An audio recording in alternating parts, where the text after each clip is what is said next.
So there's a Cotter pin.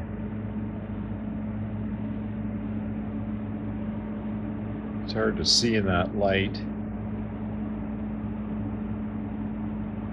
but it goes through the sprocket from the back to stop the nut from backing out. But how the heck does it get in there? You can't find any opening or how that would actually work. That Cotter was inserted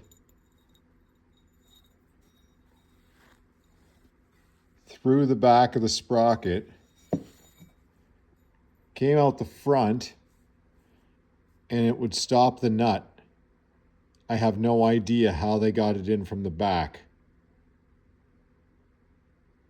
without the nut, and then put the nut on with it in place.